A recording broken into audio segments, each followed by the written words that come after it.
Assalamu alaikum everyone.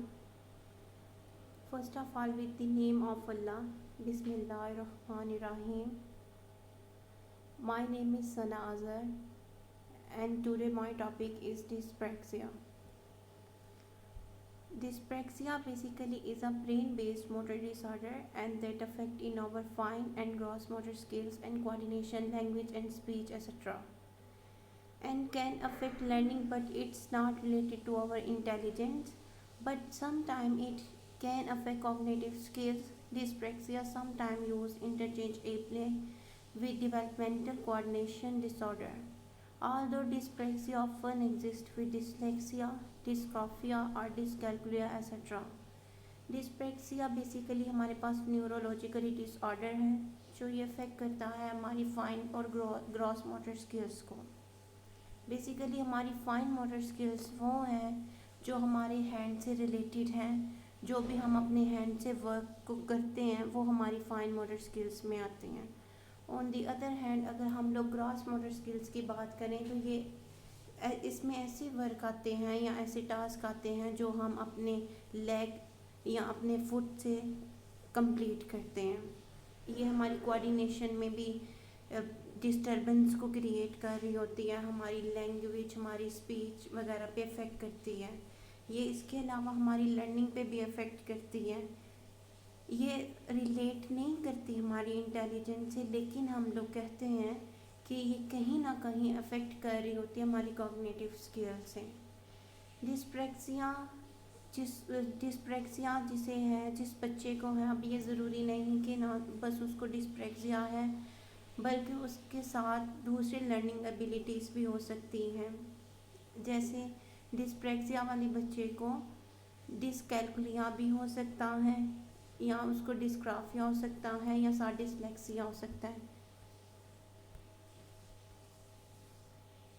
यहाँ पे picture में भी यही डिफाइन मैं करूँगी कि इनको एक जोन सा, जैसे हम पिक्चर में देख रहे हैं कि ये बच्चे ऐसे होते हैं जो बहुत ज़्यादा जल्दी टेंस ले रहे होते हैं, बहुत ज़्यादा टेंशन ले रहे होते हैं। अपनी जो स्किल्स होती हैं, चाहे वो फाइन हो या ग्रास हो, से रिलेटेड वर्क को कंप्लीट नहीं कर पाते हैं, उनको बहुत सारी डिफ़िकल्टीज़ को फेस करना पड़ता है। सेकेंडली यहाँ पे हम लोग सिम्टम्स को डिफ़ाइन करेंगे। इनका सिम्टम्स अगर हम लोग देखें तो फर्स्टली इम्बैलेंस या poor balance, secondly poor hand eye coordination, messy eating and drinking, lack of confidence and low self-esteem, feel this shyness from the physically activities, face the difficulties in fine motor skills like affect the writing way or drawing etc. इनके जो symptoms है, firstly मैं यही कहूँगी कि ये balance को नहीं, एक बैलेंस नहीं मेंटेन कर पाते हैं। इनका जो बैलेंस होता है वो पुअर होता है। सेकेंडली इनकी जो हैंड आई कोऑर्डिनेशन है वो भी पुअर होती है। थर्डली जब ये कोई चीज़ खा रहे होते हैं या कुछ पी रहे होते हैं तो वो गंद फैलाएंगे। ऐसे बच्चों में देखा गया कि इनका जो कॉन्फिडेंस है या जो इनकी सेल्फ इस्टीम है वो लो लेवल पे होती हैं। उसके बाद जब ये फिज़िकली एक्टिविटी कोई भी परफॉर्म करते हैं तो उसको परफॉर्म करते वक्त ये शाइनेस को फील करेंगे। Face the difficulties in fine motor skills like affect the writing way और drawing etcetera.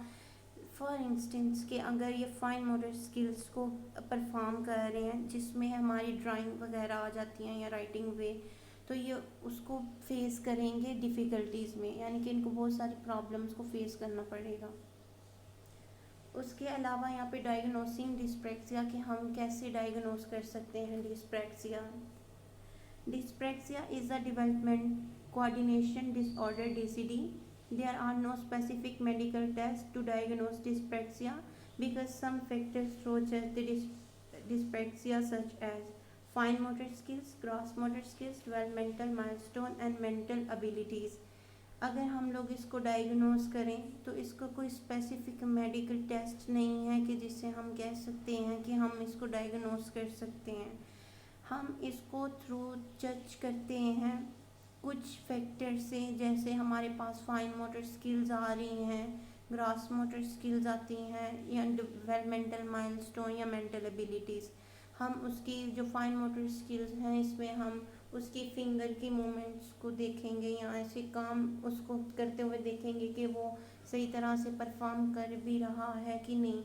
Gross motor skills में हम उसके पाँव की मूवमेंट को देखें, फुट मूवमेंट हम लोग इसमें देख रहे होते हैं कि जी बैलेंस को मेंटेन कर भी पा रहे हैं कि नहीं कर पा रहा।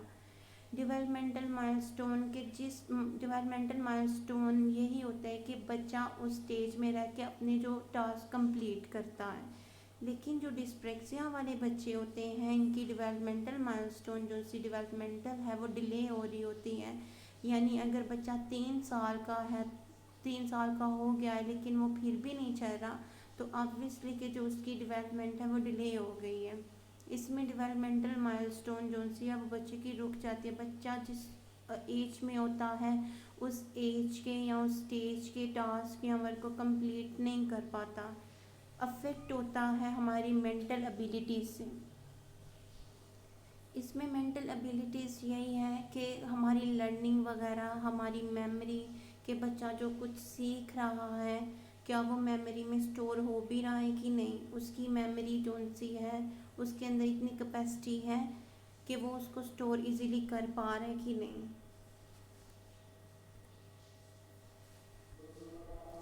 इसमें स्किल जो सी है वो अफेक्ट कर रही होती हैं। उसके अलावा हम लोग बात करते हैं डिस्प्रेक्सिया ट्रीटमेंट की, तो इसमें हम कहते हैं कि कोई स्पेसिफिक तो ट्रीटमेंट नहीं है लेकिन हम थेरेपीज़ के थ्रू इसको ओवरकम कर सकते हैं। जैसे occupational therapy, speech therapy and then physical activity मैंने यहाँ पे मेंशन किया है। First of all occupational therapy की बात करें तो इसमें जो मेन पर्पस होता है थेरेपी का वो बैलेंस को मेंटेन करना होता है।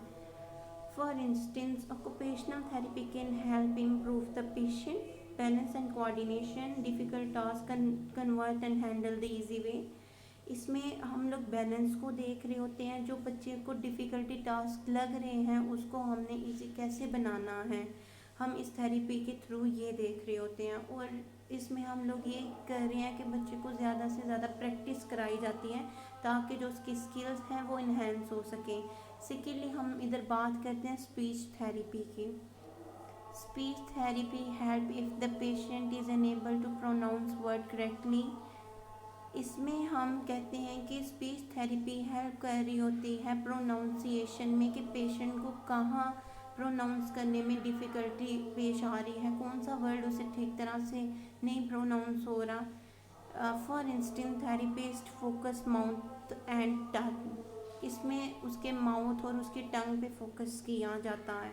It also help the patient to make his voice louder और softer by teach him to control his breathing. इसमें मेन पर्पस यही है कि प्रोनाउंस जहाँ पे वो बच्चा रुक रहा है या कोई रुकावट आ रही है इसमें वो उसको ओवरकम करने के लिए स्पीच थेरेपी को यूजेज किया जाता है।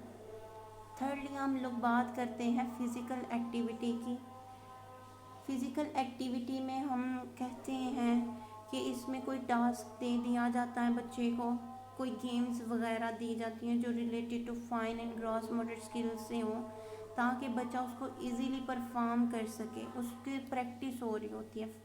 And play either indoor and outdoor that involve physical activity can help to improve the child motor skills. इसमें बेसिक जो पर्पज़ होता है फिज़िकली एक्टिविटी का वो यही होता है कि बच्चे को कोई गेम्स वगैरह या फिर हम लोग कहते हैं कुछ चीज़ वर्क प्ले करवा के दिखाया जाता है ताकि जो चिल्ड्रन की मोटर स्किल्स हैं उस पर अफेक्ट ना हो। यानी जहाँ पे उसको रुकावट आ रही है, जहाँ पे उसकी डिस्प्रेक्सिया की वजह से एक्टिविटी रुक रही है, हम एक्टिविटी के थ्रू या थेरेपी में ऐसे यूजेज किया गया फिज़िकल एक्टिविटी को।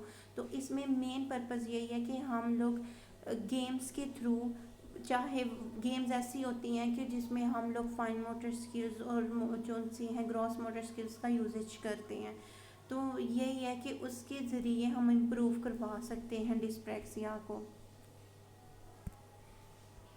Thank you.